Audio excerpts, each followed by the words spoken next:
আমি আসমানের উপরের কথাই জানি, আমি মাটির তলের কথাই জানি। কারণ আমি জানি মাটির তলে কবর, আমারে সেখান থেকেও বাঁচতে হবে। আসমানের উপরে আমার জান্নাত, আমারে সেখানে যাইতে হবে।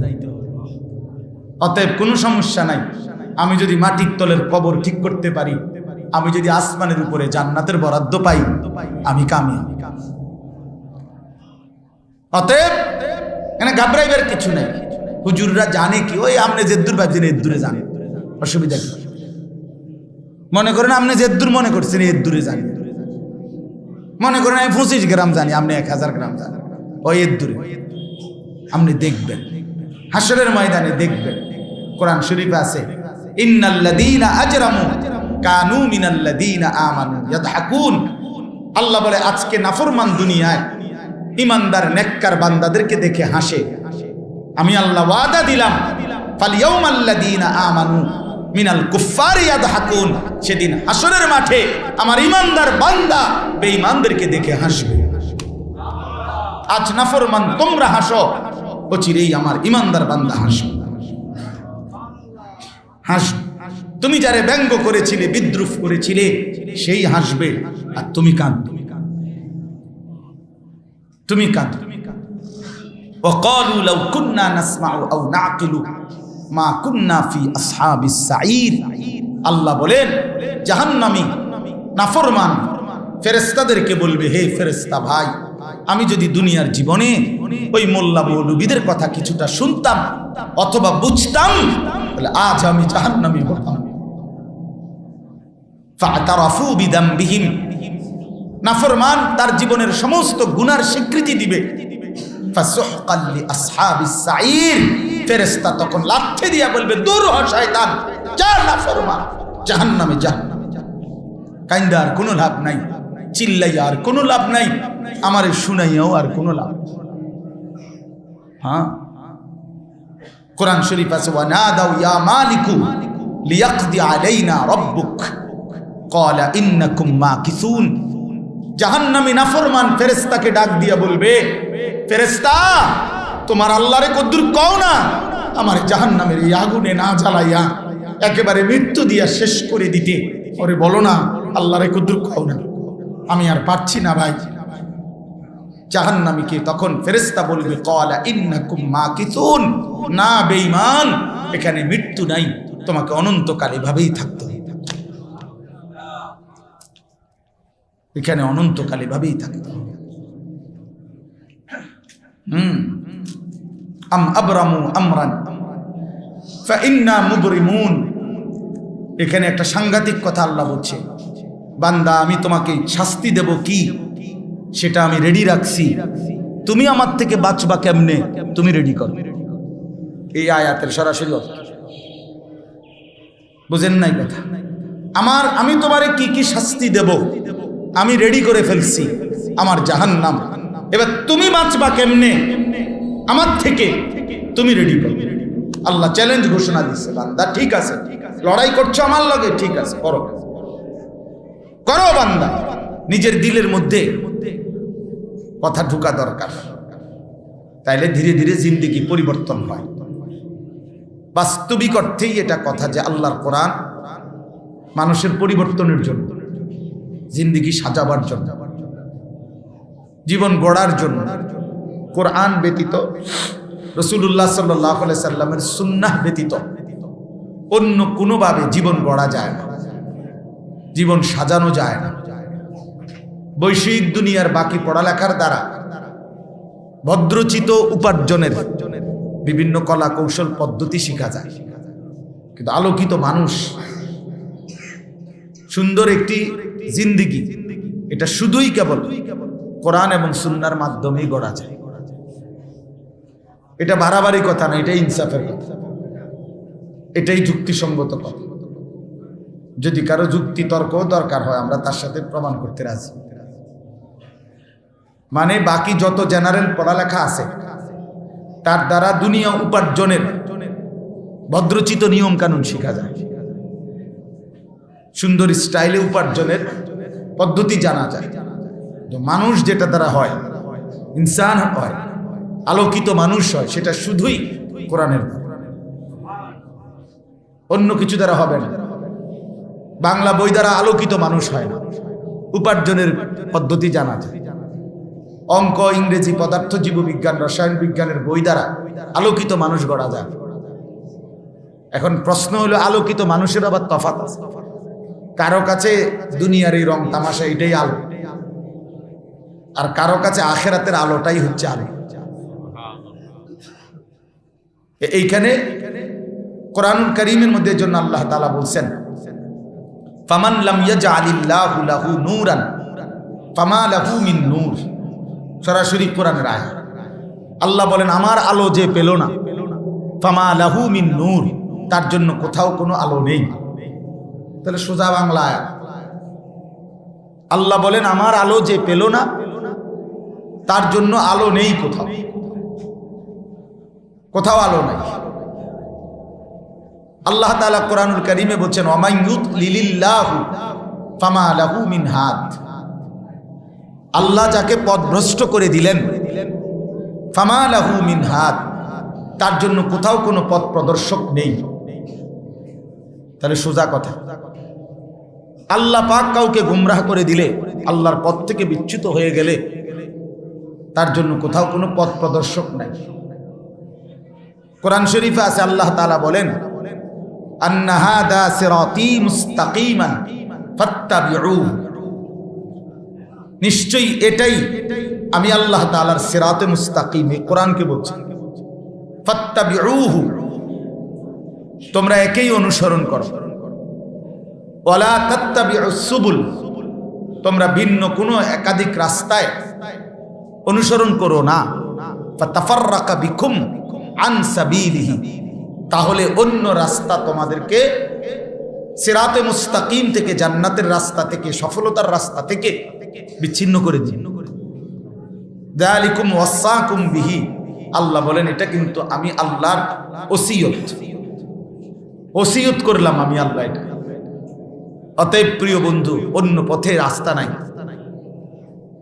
অন্য পথে গন্তব্য নাই, অন্য কোন রাস্তা দিয়ে মঞ্জিলে পৌঁছা যায় না, জান্নাত পর্যন্ত যাওয়া যায় না। কোরআন শরীফে আল্লাহ তাআলা বলছেন, যালিকা হুদাল্লাহ ইয়াহদি বিহি মান ইয়াশা। এই যে সরাসরি কোরআনকে বলছেন, এটাই আল্লাহর হেদায়েত। এর দ্বারাই, বিহি মানে এর দ্বারাই আল্লাহ যাকে ইচ্ছে করেন হেদায়েত দিয়ে থাকেন। তাহলে কোরআন ব্যতীত অন্য কিছু দিয়ে কাউকে আল্লাহ হেদায়েত দেয় না, সুন্নাহ ব্যতীত অন্য কিছু দিয়ে হেদায়েত দেয় না, বাংলা বই দিয়ে হেদায়েত দেয় না, ভাত খাওয়ায়। অঙ্ক বই দিয়ে হেদায়েত দেয় না, ভাত খাওয়ায়। পদার্থ জীববিজ্ঞান বই দিয়ে হেদায়েত দেয় না, ভাত খাওয়ায়, উপার্জন শেখায়। ঠিক আছে, এই জন্য দোস্ত আমার, বন্ধু আমার, এটা বুঝা উচিত, এটা বুঝা উচিত। আল্লাহর কোরআন যার জীবনে নাই, সে আলো পায় নাই, সে আলো পায় না, সে সত্যিকার অর্থেই বঞ্চিত, মাহরুম। আমি এই জন্য বলি, এ প্লাস আর গোল্ডেন এ প্লাস এটাকে মানুষ বলে না, আখলাককে মানুষ বলে। জীবন গঠন এটা ভিন্ন বিষয়, এটা ভিন্ন বিষয়, আলাদা বিষয়। জিন্দেগিকে গঠন করা, জীবনকে গঠন করা। রাসূলুল্লাহ সাল্লাল্লাহু আলাইহি সাল্লাম বলছেন, আকমালুল মুমিনিনা ঈমানান আহসানুহুম খুলুকান। সবচেয়ে পূর্ণাঙ্গ মুমিন ওই ব্যক্তি যার আখলাক সবচেয়ে সুন্দর। আর আখলাক শুধু শুদ্ধ কথাকে বলে না, আখলাক আপাদ মস্তক, দিন শরীয়ত মেনে আল্লাহর হুকুমের উপরে চলা, এটাই আখলাক, এটাই জিন্দেগি। কথা তো বলে সুন্দর, শুদ্ধ, কিন্তু পেশাব করে যথাযথ পদ্ধতিতে পাক হয় না, পবিত্র হয় না, তো এটা কিসের আখলাক? কথা তো বলে শুদ্ধ, আল্লাহকে তো সেজদা দেয় না, এটা কিসের আখলাক? ছেলেটার কথা তো সুন্দর, কেমন আছেন আঙ্কেল, ভালো আছেন, নাস্তা খেয়েছেন আঙ্কেল, কিছু খাবেন আঙ্কেল, এই তো কথা খুব চমৎকার, কিন্তু সে তো নামাজ পড়ে না, সে তো নজর হেফাজত করে না, সে তো গুনার আড্ডার মধ্যে ব্যস্ত, তো সেটা আখলাক হলো, রেজাল্ট তো ভালো। A+ আছে, গোল্ডেন A+ পাইছে, কিন্তু হারাম রিলেশন, হারাম সম্পর্কে লিপ্ত, তাহলে এটা কি আখলাক হইল? রেজাল্ট তো A+, কিন্তু কোনো মেয়ের সাথে অবৈধ সম্পর্ক, তাহলে এটা আখলাক হলো? এই জন্য প্রিয় বন্ধু বাপ আমার সবাইকে বলি, আপনাদেরকেও বোঝা উচিত সন্তান গড়ে কিভাবে। সন্তান সার্টিফিকেট দিয়ে গড়ে না, সন্তান কোরআন দিয়ে গড়তে হয়, সন্তান দ্বীন দিয়ে গড়তে হয়। রাসূলুল্লাহ সাল্লাল্লাহু আলাইহি ওয়াসাল্লাম বলছেন, মা নাহালা ওয়ালিদুন মিন ওয়ালাদিন মিন নুহলিন মিন আদাবিন হাসান। কোন পিতা মাতা তার সন্তানকে সবচেয়ে উত্তম যেই উপঢৌকন, হাদিয়া, গিফট করলো, নবীজি বলেন সেটা হলো আদাবুন হাসান, উত্তম আখলাক শিখানো। যে মা বাপ তার সন্তানকে উত্তম আখলাক শিখালো, সেই মা বাপই সন্তানকে সর্বোত্তম জিনিস দিল। ঘর বাড়ি, খাট পালক, সোফা, ফার্নিচার না হোক, মাটিতেই ঘুমায়, মাটিতেই দিন কাটে, কিন্তু উত্তম আখলাক শিখছে, উত্তম আখলাক। এই জন্য ভাই আমার, বন্ধু আমার, আল্লাহর কোরআনের কথা দিল দিয়ে শোনা উচিত। বক্তা জনপ্রিয় না অজনপ্রিয় এটা কোনো বিষয় না, বক্তারে সবাই চেনে না না চেনে এটা কোনো বিষয় না। বিষয় হলো আল্লাহর কথার প্রতি আন্তরিক হওয়া। হোক আমার মসজিদের ইমাম, হোক আমার মহল্লার ইমাম, হোক ওনারে কেউ চেনে না, সারা দেশ চিনে না, এটা কোনো জরুরি বিষয় না। সবাই চিনতে হবে এটা কোনো জরুরি না। কামিয়াবির জন্য সবাই চিনা এটা জরুরি না। সবাই চিনলে সফল, না চিনলে ব্যর্থ, এমন কোনো মূলনীতি কোরআন সুন্নাহর মধ্যে নাই। বুঝেন নাই? কোরআনুল কারীমের মধ্যে মোট 25 জন নবী রাসূলের নাম আছে। কয়জন? তো নবী রাসূল তো মোট 25 জন, তো বাকিদের নাম 1,24,000 বা 2,24,000 নবী রাসূল। তো পৃথিবীর বাকি কিতাবগুলো খুঁজলে আরো সবখানিক নবীর নাম মিলাইতে কষ্ট হয়ে যাবে, নাইলে আরো 100 নবীর নাম পাওয়া যাবে, কষ্ট হয়ে যাবে, 100 মিলান যেত। তো মনে করেন 100 নবীর নাম জানে সবাই, তো বাকি 1,24,000ও যদি হয়, তাহলে 1,23,900 নবীর নাম পৃথিবীর কোনো কিতাবে নাই। তো ওনারা ব্যর্থ, তো তাই মতো আমরা যেহেতু চিনি না ওনারা আর কি সব। এই জন্য এটা জরুরি বিষয়।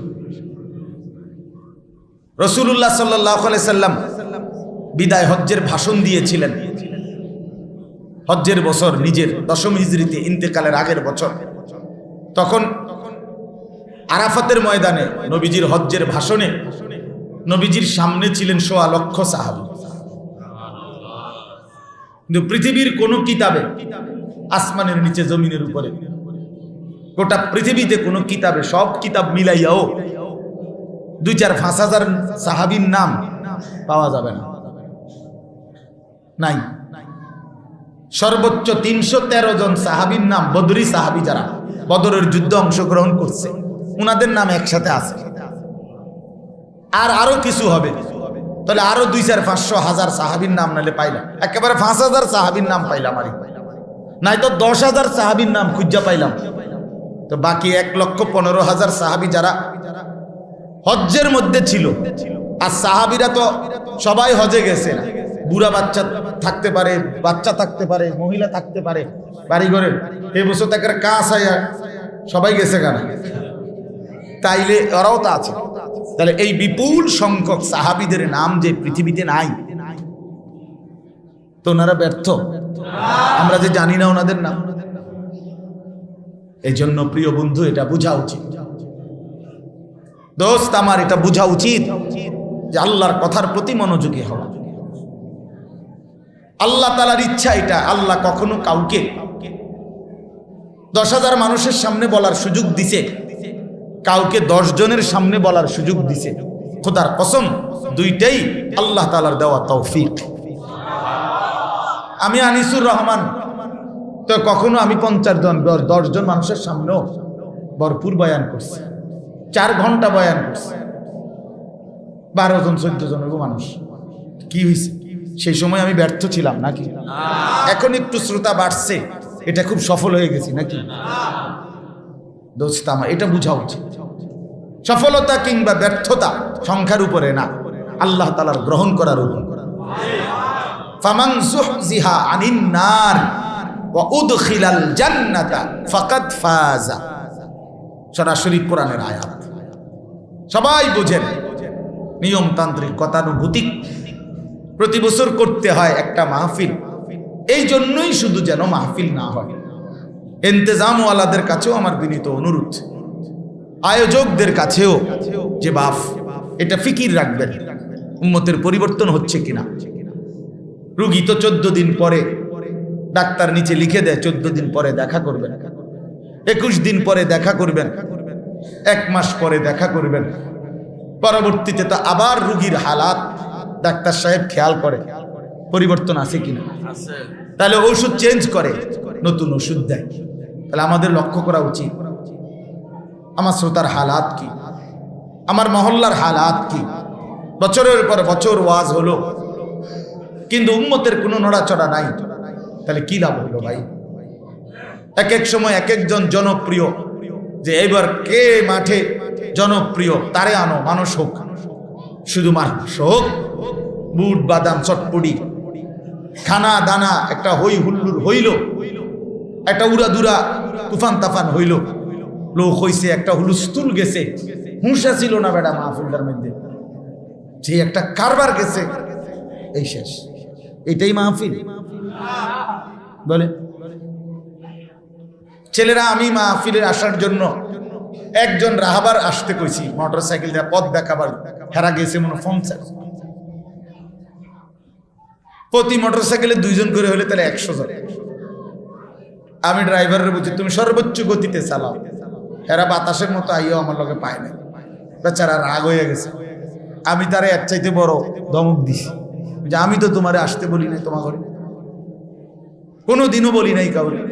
আমার চোখে দেখা এই মোটর সাইকেলের এই শোডাউন দিতে গিয়ে আমার সামনে ছেলে আরেকটা মোটর সাইকেলের বাড়ি খাইয়া দাঁত 2টা বা 3টা দাঁত পড়ে গেছে। তো এতে আমার কি ফায়দা হইল, কি অর্জন হইল বলেন? এই জন্য বললাম, শুধু মহড়া, শুধু প্রদর্শনী, শুধু লৌকিকতা, এটা যেন না হয়, এটা যেন না হয়। কোরআন শরীফে আছে নবীরা মানুষকে আল্লাহর দিকে ডাকতেন। নবীদের চাইতে দরদ নিয়া, ফিকির নিয়ে মানুষকে আল্লাহর দিকে আর কেউ ডাকছেন নবীদের চাইতে বেশি? না। সেই নবীরা বলতেন, কোরআন শরীফে স্পষ্ট আছে, ওমা আনা মিনাল মুতাকাল্লিফিন, হে জনগণ আমি আসলে তাকাল্লুফ লৌকিকতা গ্রহণকারীদের অন্তর্ভুক্ত নই। আমি শুধু এই কারণে আসি নাই যে 2 ইঞ্চি হাত উঠাবেন, তারপর সাথে সাথে নামায় দিবেন, কোটের দিকে নজর রাখবেন, টুপির দিকে নজর রাখবেন, প্রত্যেক মাহফিলে জামা বদলাবেন, কোট বদলাবেন, সিস্টেম বদলাবেন, স্টাইল বদলাবেন না। এই তাকাল্লুফ এটা মাকসাদ না। মাকসাদ আল্লাহর বান্দার কলিজার মধ্যে ছুঁয়ে দেওয়া, দিল ছুঁয়ে দেওয়া, তার পরিবর্তনের ফিকির করা। ইন উরিদু ইল্লাল ইসলাহা মাসতাতাতু, কোরআন শরীফে আছে সমস্ত নবীরা মানুষদেরকে আল্লাহর দিকে দাওয়াত দিতেন। খোদার কসম ভাই শোনো, বাবারাও শুনেন, সমস্ত নবীরা মানুষকে বলতেন, হে আমার জাতি, তোমাদেরকে যে আল্লাহর পথে ডাকতেছি, উদ্দেশ্য কি, মাকসাদ কি? এই কোরআন স্পষ্ট বলছে, নবীরা বলতেন আল্লাহর কসম, ইন উরিদু ইল্লাল ইসলাহা, অন্য কোনো উদ্দেশ্য নাই, শুধুই তোমাদের আমার সাধ্যের সবটুকু দিয়ে উম্মত তোমাদের সংশোধন চাই, সংশোধন চাই, সংশোধন চাই। এটা কোরআন শরীফের আয়াত। ইন উরিদু ইল্লাল ইসলাহা মাসতাতাতু, আর কোনো মাকসাদ নেই, শুধু উম্মতের সংশোধন, মানুষের পরিবর্তন, এটা চাই, ইসলাহ চাই, সংশোধন চাই, আর কিছু চাই না। এইটা ফিকির করতে, এইটা ফিকির করতে 950 বছর নূহ আলাইহিস সালাম মানুষকে আল্লাহর দিকে ডাক দিছেন। আল্লাহর কসম কিতাবে আছে, ইমাম ইবনুল কাইয়িম রাহমাতুল্লাহর কিতাবে আমরা পড়ছি, হাজার হাজার বার ওনার কওম মারতে মারতে রক্তাক্ত করে উনি বেহুশ হয়ে যাইতেন। তখন 4 জনে ধরাধরি করে ময়লার স্তূপের মধ্যে রক্তাক্ত নূহ নবীকে ফেলে দিয়ে আসতেন। রক্তাক্ত অবস্থায় ময়লার স্তূপের থেকে যখন ওনার হুঁশ আসতো, সর্বপ্রথম চোখ মেলেই উনি চোখ, চেহারা, কপাল থেকে রক্ত মুইছেই 2 হাত তুলতেন আর আল্লাহকে বলতেন, আল্লাহুম্মা গফির লিকাওমি ফাইন্নাহুম লা ইয়ালামুন। আল্লামা ইবনুল কাইয়িম বলেন, এই বাক্যটি সব নবীরাই পড়েছেন যে আল্লাহ আমার জাতিকে মাফ করে দেন, ওরা বুঝে নাই। আমি আবার বলবো, আবার যাব, আবার তাদের দুয়ারে দুয়ারে আখিরাতের ফেরি করব। কবি ইধার কবি উধার, কবি জমি पर कभी আরশ पर कभी दर बदर। নবীর দাওয়াত ছিল এমন, কখনো এদিকে কখনো সেদিকে, কখনো নিচে কখনো উপরে, কখনো দুয়ারে দুয়ারে, দুয়ারে দুয়ারে, দুয়ারে। আবু জেহেলকে আল্লাহর নবী সাল্লাল্লাহু আলাইহি সাল্লাম তারিখে ইবনে খাল্লিকান একটা কিতাব আছে আরবি, এই কিতাবের মধ্যে আছে শুধু আবু জেহেলকে নবীজি 4000 বার কালেমার দাওয়াত দিয়েছে। 1000 না, 4000 বার কালেমার দাওয়াত দিয়েছে। কি পরিমাণ বলাটা বলছে, কি পরিমাণ চোখের পানি ফেলছে, কি পরিমাণ আহাজারি করছে। এই জন্য দোস্ত, আমার যুবক ভাই, তোমরা আসছো, প্রিয় বন্ধু, তোমাদের কাছে এক ভাই হিসাবে অনুরোধ করি, আল্লাহর কথা মনোযোগ দিয়ে শোনো, তোমার জন্য শোনো।